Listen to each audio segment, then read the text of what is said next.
lot of Kinyarwanda. You know why? Because it sounds a lot like which word? like Shona. Tell me one word in Kinyarwanda. What is it? What is Ngorowose? What is that again? What is hello again? Muraho. Muraho, exactly. Welcome to the show, Heather. My name is Martha Wanyirigira, and this is Inspire. Thank you, Martha. Thank you for welcoming me. Heather, would you kindly introduce yourself to the viewers? Okay, my name is Heather, born Heather Muchemenyi, born in Harare, grew up in Harare, Zimbabwe. My background is in corporate, executive assistant in corporate, within the manufacturing and hospitality industry. I've spent a lot of my time being an executive assistant to managing directors and chief executives and so on like that. That's my background, and that's where, I suppose, that's where my sort of people skills come from, and my love of having people together for the purposes of business and mentorship, I think. Yeah. Right. That's interesting. So, Heather, you now live in the United Kingdom? Yes. And you mentioned that you actually want to return back to Africa. Yes. You know, every time I mention that to people just sort of like are startled, like, why would you want to do that, whatever. But no, I think personally, for me, I have spent almost 2 decades here. Yeah. And I think, yeah, that's a long time, you know, and you start thinking about what's going on in Africa. I mean, I've been there several times, up and down, and I know what's going on really, but sometimes you're not actually in it so much because you're not on the ground. But once you realize what our brothers and sisters, our mothers and fathers back home in Africa are complaining about, and you think to yourself, you've got a solution, at least in your head, or at least something you've experienced in the West, and you've got a solution. And I think you start thinking, I would like to offer that solution, but not theoretically, because we have a lot of issues with Africans. When I say Africans, us people all over the world, diaspora and at home, saying, but you're not actually helping us. And we're not really. When we're making our remittances back home, it's a short-term solution to a very long, stretched out problem. So what I would like to do, and just not on my own, but, you know, like gather people with the same sort of mindset, is to say, look, let's get people that are able to mentor or give solutions to Africa, but not just give out the theory, but get in, you know, like get messy with it, get in with your hands and show them what can be done. Because a lot of it is, a lot of it is now, you people are talking too much. You're not actually helping us out. Let's talk and act upon it. Right. So you want to go to Africa. Obviously, coming here, I know most people struggle to get here. And then being here and changing the other way around and say, I'm going back. Sometimes people think you're crazy. Has anybody told you that? Yeah, all the time.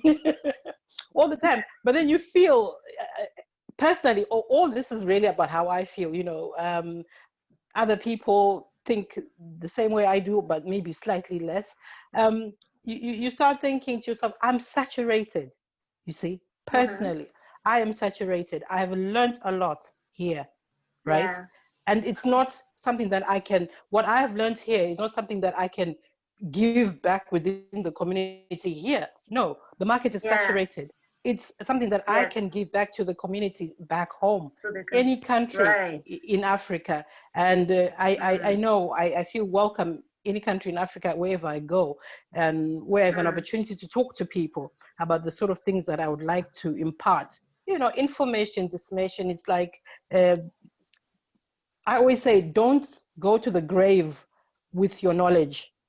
Don't go to the grave with what you have learned on earth. You have learned that sort of information and those sort of skills on earth to impart to other people who are probably less fortunate than you, or people who haven't had access to that sort of information and training. Yes. That's right. But being here in the UK, did you do any other training or some sort of studies, maybe social kind of related? Or Yes. Yeah, I did. My tertiary education is in social studies, with a major in sociology and social policy. I think that's probably where my passion is really. I mean, the passion was there. The passion was there before I actually went on to the course, But yeah, I did that course, and I haven't really used it. So, at the back of your mind, it's eating me away thinking, look, I've got this course.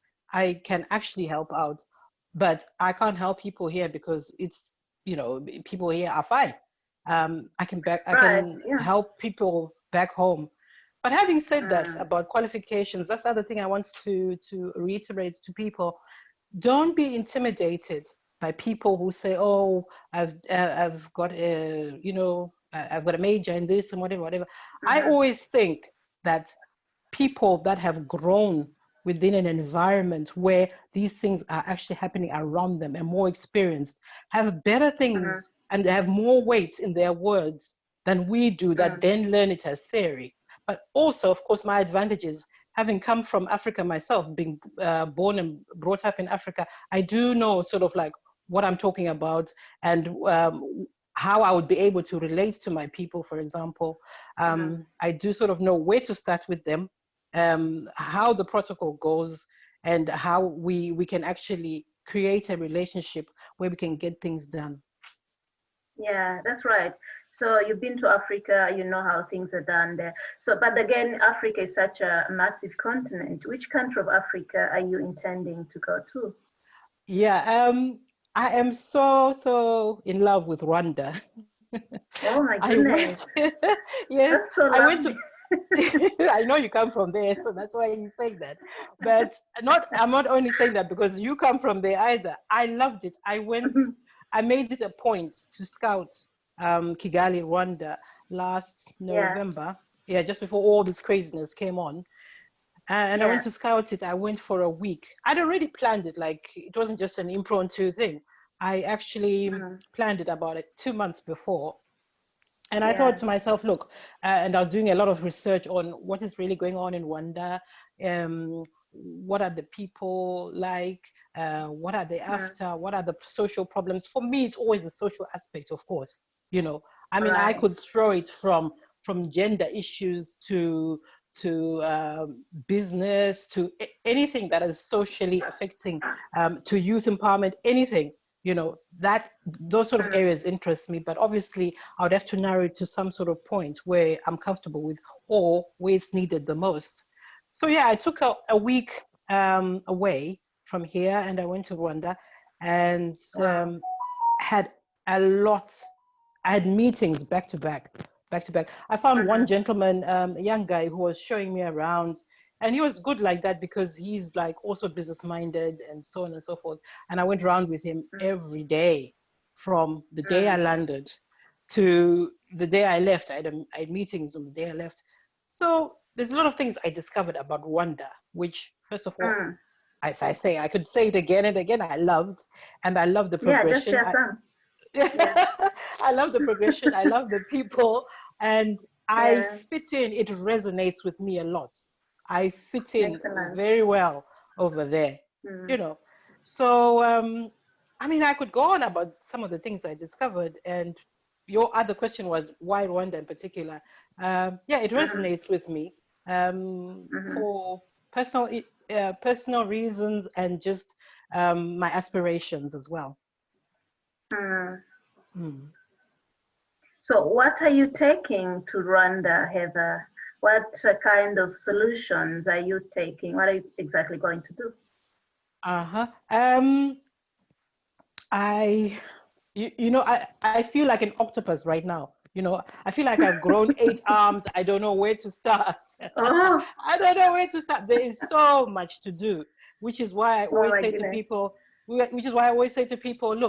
look at your area of speciality and Yes. go with it and impart knowledge to the youth, to women, to whoever might be interested in hearing I what you love have to that. say.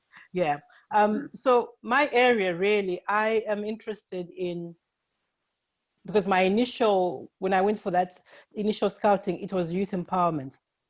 And I had a lot of meetings with a lot of youth groups that were set up for me to talk to. And I Like actually had local little NGOs and all that. yeah. I actually had a little seminar that I was allowed to speak in when I was there. So yes, youth empowerment, women's issues, or even gender issues. But lately also, because of all this trouble that we've been having worldwide on human trafficking and slavery, I'm a lot into that as well, and I'm doing a lot of research in that. And you might say that there is no issue with Rwanda having trafficking and all that, but I mean, anywhere on the continent, anywhere in the world is a stopover for traffickers. I mean, they have. Yes, that's right. It's a route. Yeah, it's a route. You can never say we don't have that problem here. Traffickers have routes going across the world, networks going across the world, and we only get to find out about it later when something has emerged. But you know, Rwanda being in a neutral situation really right now, I think it's a good place for me to stop and start something regarding regarding that area. Yeah. Yeah, but again, Rwanda doesn't have to have lots of potential victims. Even the act of preventing this from happening, I think, is a good thing. Every country Yes. needs that. Yeah. Exactly. Yeah. Preventative measures, of course, will always be welcome, I think, in any given area. But it goes together, because once you start saying, oh, we've got this problem emanating in East Africa or from East Africa, then the whole of East Africa is affected because it's a travel That's right. route. Yeah, it's a travel route. And even if we take away trafficking and the other areas that I want to look at, like empowerment, mentorship, and all that, we're hoping that that sort of information will be distributed throughout East Africa, and then we'll have to look at different ways of how we can approach Africa on the whole as a progressive continent. You mentioned earlier that Africa is such a big continent. I mean, at which point I know Africa has got the same sort of problems from the north to the south to the east to the west. We suffer from similar problems. And what I do love about Africa, of course, is that our cultures are basically the same. Yeah. So any child of the African continent, from the African continent, whether you've been dispersed throughout the centuries and all that, any child emanating from Africa is welcome. And I have never felt like I've been isolated just because I'm Zimbabwean and I'm coming into Rwanda, or I'm Zimbabwean, I'm going to Kenya or something like that. I've never felt that. They make you feel welcome. But of course, to be more welcome in any new environment, you need to be like down with the people. You need to humble yourself, get to know their culture intricately, and the best thing you can do is learn the language so that you So can have you learned really. something in Rwanda? I'm learning Swahili. I'm learning Swahili. I'm picking up a lot of Kinyarwanda. You know why? Because it sounds a lot like Shona. Tell me one word in Kinyarwanda. What is it? What is Ngorowose? What is that again?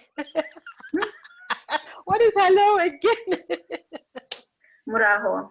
Muraho, exactly. You see what I'm saying? But a lot of it, and people and words, there are a lot of words that sound the same, because Bantu languages, we were all one people anyway before we got colonized and separated the maps and stuff like that. So you do then start feeling like, well, because we are one, there's a certain element of commonality anyway, that if you get into a gathering where there's a bunch of African people, whether they're coming from Kenya, Zimbabwe, in one room, you would never feel isolated, you see. So Never.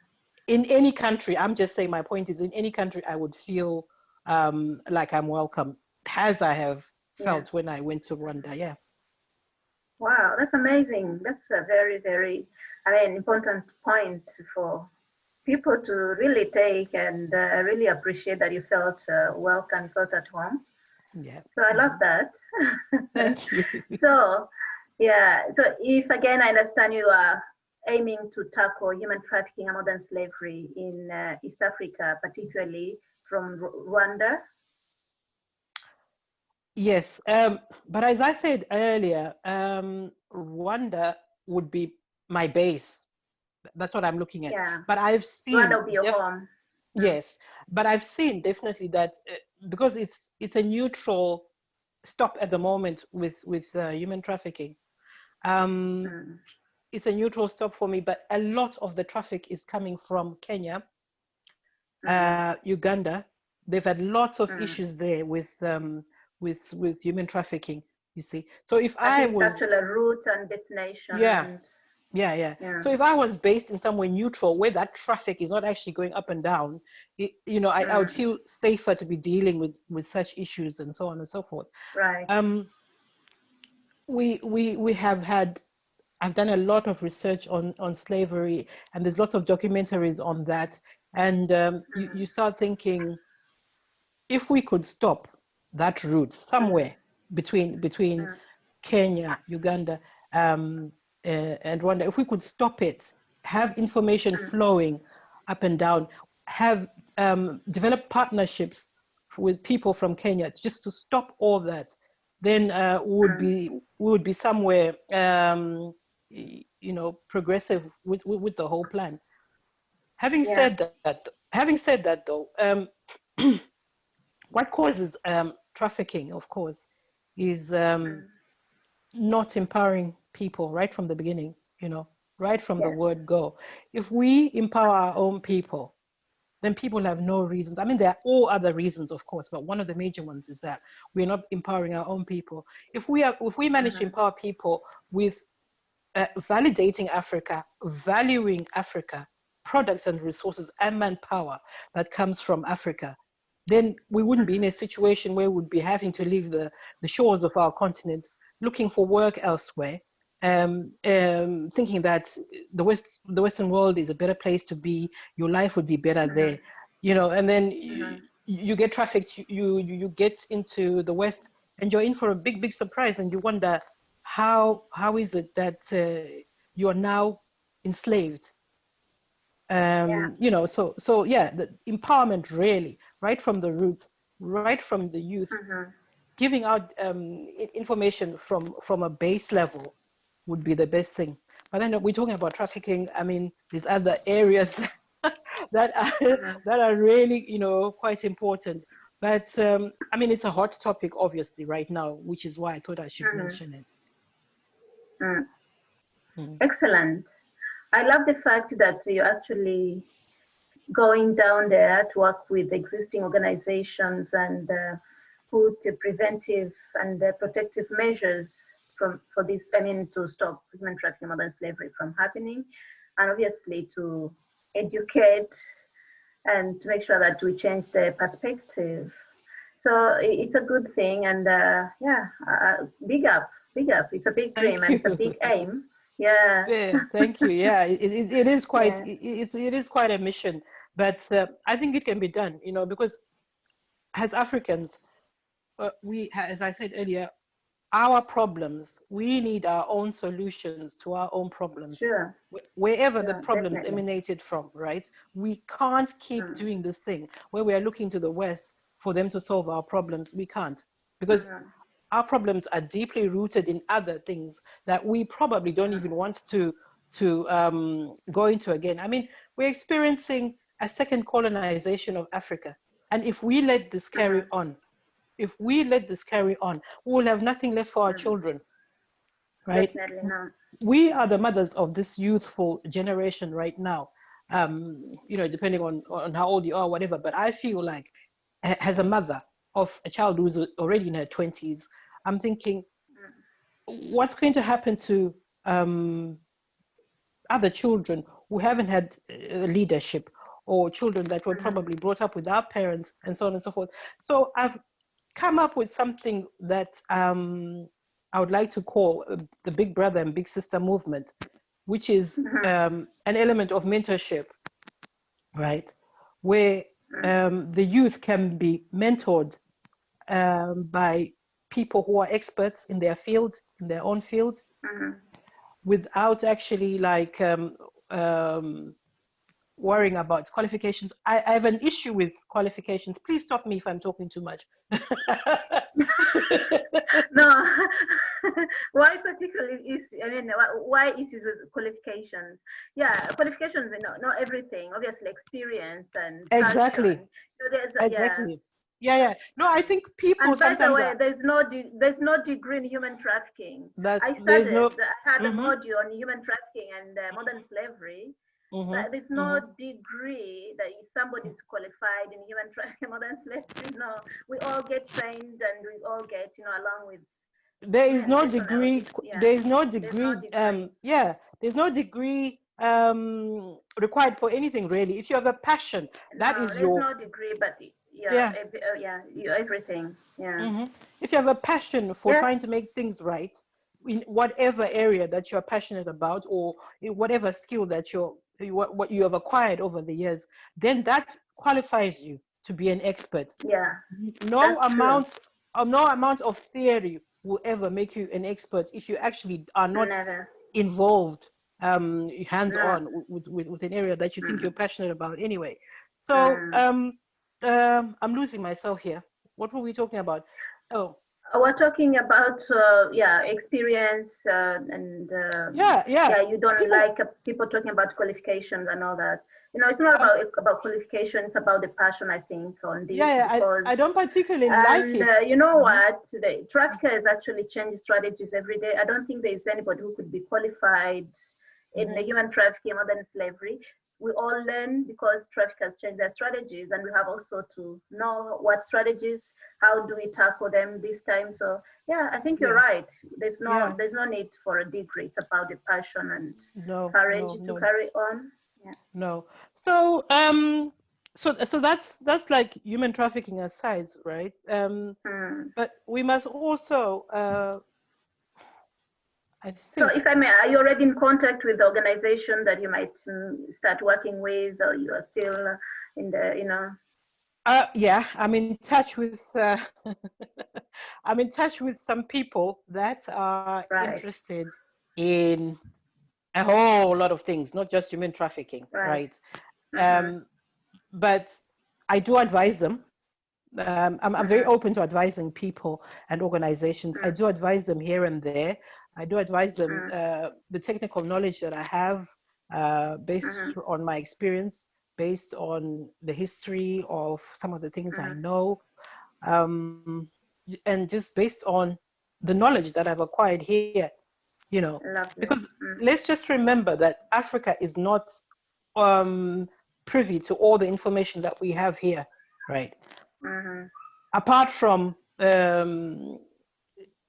just the information, the whole idea behind getting information via the internet, that we don't all have access in Africa to the internet, and it costs a lot of money, which is where when I was talking about this Big Brother, Big Sister mentorship program, I'm hoping that I will get some people that were interested in like spending just 1 hour a week to mentor a group of people, whether it's a skill, arts, sports, culture, anything like that, to mentor a group of people. And what I would say to that group of people, youth in Africa, is listen, instead of getting different bundles or airtime for an individual, put it together in 1 week, for 1 week, be together in one room and spend that time being mentored by your mentor, and spend that quality time instead of being like on Facebook and gossip and all that. Make it work for you so that you have something constructive that you can do with that information for the benefit of your future. That sounds like a big aim again, but again, it sounds like cost effective, I think. Very. Did you think we need yeah. to start, we need to work on things that are cost effective for Africa anyway. Otherwise, people are going to be put off, because the one thing I did find going around in Rwanda, Zimbabwe, and everywhere that I've been, is always been about people in Africa are very smart people. They're clever. All you have to do is just give an example, show them the example, and they will do it. They're very passionate about getting themselves out of poverty. We've never been lazy people. We're good like that. Yeah. So so the one thing I keep getting lost about where I'm going with this. No, that's fine. The other thing I wanted to ask is, when are you intending to move to Rwanda? That's a good question.